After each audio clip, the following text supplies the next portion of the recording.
दोस्तों, जनशासन बुलेटिन में आपका स्वागत है। मैं सलीम राव और आज एक अहम मुद्दे पर हम आपसे बातचीत करेंगे और आपको दिखाएंगे कि किस तरीके से देश के चीफ जस्टिस ऑफ इंडिया जो है एक मुद्दे पर बयान देते हैं एक प्रोग्राम में, और उस बयान की क्या अहमियत है, क्या सच्चाई है, क्या सत्यता है निचले स्तर पर जो उन्होंने बात कही है। एक प्रोग्राम में भारत के मुख्य न्यायाधीश ने कहा है कि पुलिस स्टेशनों में मानवाधिकार मुद्दों का, मूल्यों का सबसे ज़्यादा उल्लंघन होता है।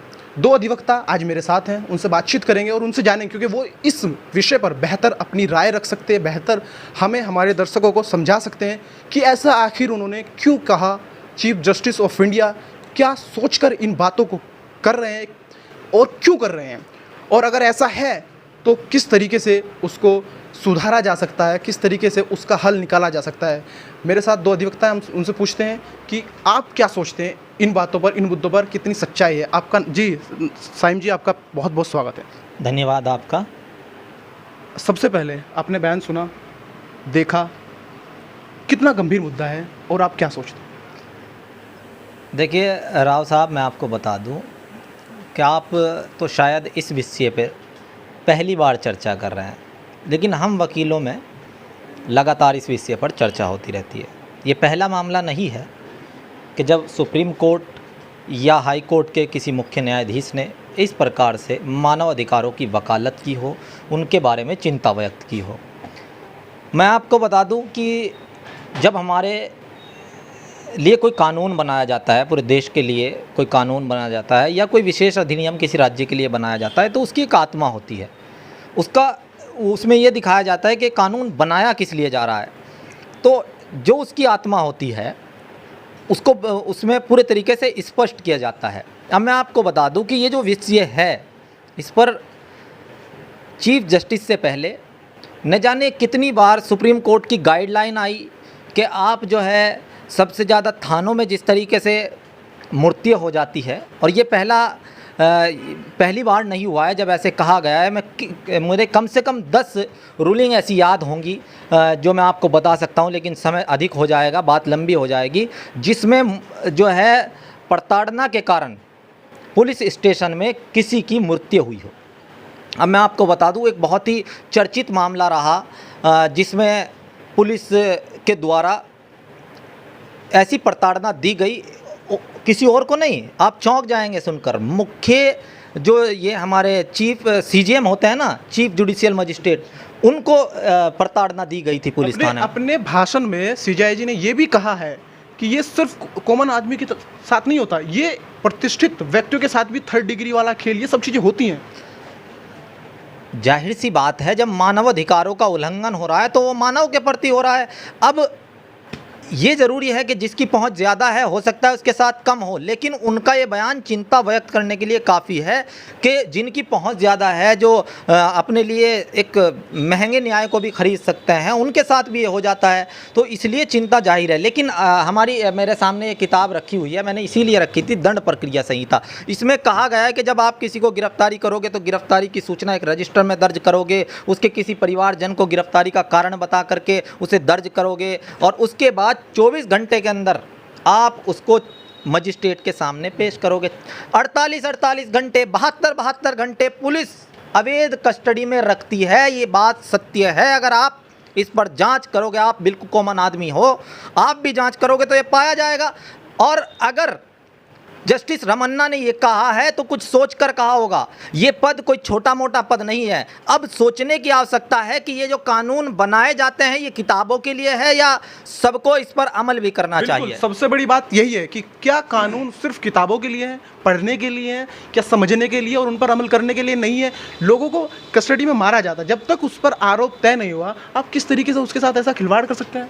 देखिए, ये चीज़ें जो है ना, बहुत लंबी बातचीत इस पर हो सकती है। मेरी उम्र तो अभी बहुत छोटी, मेरी प्रैक्टिस है, मेरे से सीनियर हमारे तालिब भाई बैठे हुए हैं यहाँ पर, आप बात कीजिएगा, और यहाँ तो 30 40 वर्ष हो गए जब हम उनसे बात करते हैं, कुछ जानना चाहते हैं कि सर पुलिस ऐसा क्यों करती है, तो कई चीज़ें, कई कमियाँ आज भी हमारे कानूनों में है जिन पर चिंता करना ज़रूरी है, जिनका सुधार होना बेहद ज़रूरी है। यदि उनका सुधार नहीं होता है तो ये प्रक्रिया ऐसे ही चलती रहेगी, और पुलिस को पावर जो दी गई है वो संवैधानिक दायरे में दी गई है और कहीं ना कहीं उसका उल्लंघन भी होता है। अब इसका सुधार मुझे नहीं सोचना है, आपको भी सोचना है, चीफ जस्टिस को भी सोचना है, सुप्रीम कोर्ट को भी सोचना है, हमारी व्यवस्थापिका को भी सोचना है, हमारी संसद को भी सोचना है, हम सबको सोचना है, तब जा कर के इसमें सुधार हो सकता है और बहुत ज़्यादा मेहनत की ज़रूरत है। बिल्कुल साहब, हम आपसे बात करेंगे, अभी आपको रोक देते हैं जी। ये सवाल आपसे भी है मेरा, सीजेआई ने जो कहा है किस तरीके से थानों में, पुलिस स्टेशनों में जो मानव अधिकारों का उल्लंघन हो रहा है और लगातार ये हो रहा है, लोगों के साथ अत्याचार हो रहे हैं, तो उस पर आपकी राय क्या है, आप किस नज़रिए से उसको देखते हैं? देखिए, पहले तो मैं आपका धन्यवाद करूँ राव साहब, ये एक बहुत गंभीर विषय है, हमारे साइम भाई ने बताया, क्योंकि जो चीज़ें चली आ रही हैं, पुलिस बिल्कुल निरंकुश हो चुकी है आज के समाज में। पुलिस की व्यवस्था क्या है कि आपको किसी भी आदमी को, इनोसेंट आदमी को आपने गिरफ्तार कर लिया, ये नहीं बताया घर का तक किस ऑफेंस में आपने बंद किया, और 2-2 दिन तक, 4-4 दिन तक भी बंद करते, ये तक पता नहीं होता कि वो किस थाने में या किस जगह आपको उसने बंद किया हुआ है। और फिर ये चीज़ है कि अब ये माल्या दंड प्रक्रिया संहिता है, उसमें एक प्रोविज़न दिए हैं अलग अलग कि कहाँ कहाँ इनकी वे लिमिटेशन है, लेकिन उन्हें फॉलो नहीं किया जा रहा। रही माननीय जस्टिस रंजना जी की, जो सीजेआई जो हैं हमारे, उनका जो स्टेटमेंट आया, जो उनका जो आया है बयान, उसमें चिंता की बात है, क्योंकि जो सीजेआई साहब कह रहे हैं वो ये वैसे तो कह नहीं गए, बहुत बड़े पद की बात है, और उन्होंने कही है, देखी है सारी चीज़, सारे मैटर्स उनके पास आते जाते रहते हैं, और ये हमें समाज में भी देखना चाहिए। इसके खिलाफ कुछ ना कुछ तो जुडिशरी में भी इसका थोड़ा सा पालन करना चाहिए। अब हम मान लिया निश्चय स्तर पर भी देखते हैं कि एक जजेज का, न्यायिक मजिस्ट्रेट का कोई भी छोटा सा भी ऑर्डर मानने को तैयार नहीं पुलिस, कई दिन एक रिपोर्ट मंगाने में हो जाते हैं। एक अगर आपकी गाड़ी रिलीज की भी एप्लीकेशन पड़ी है तो 4-4 डेट, 5-5 डेट उस पर आती, रिपोर्ट ही नहीं आती। तो यहाँ पे एक सीजेएम का भी आदेश की अवहेलना ये लगातार पुलिस करती रही है, बिल्कुल, क्योंकि निरंकुश होती जा रही है, कोई अंकुश पुलिस पे है नहीं, मर्जी है इनकी, जो कर दे, कोई दबाव है नहीं। अभी कुछ दिन पहले आया था, बिल्कुल चिंताजनक है, वाजिब है, इसे सरकार को सोचना चाहिए इस पर। बिल्कुल, इस पर जो है सरकार को सोचना चाहिए, और अधिवक्ताओं की पहल भी शायद इस पर जो है काम कर सकती है। एक लास्ट सवाल आपसे कि कैसे इस चीज़ से निपटा जा सकता है, इसका हल क्या है, कैसे कानून का पालन कराया जा सकता है पुलिस द्वारा? राव साहब, आप एक बेहतर जर्नलिस्ट हैं और मैं आपका बहुत सम्मान करता हूँ। आप मुझे एक बात बताएं, आपने अपने चैनल के लिए कोई गलती की और चैनल ने आपको 2 दिन के लिए बाहर कर दिया, फिर बुला लिया, आपका क्या बिगड़ा? फिर आप वही गलती करेंगे, लाइन हाजिर कर देना, परमानेंट सस्पेंड।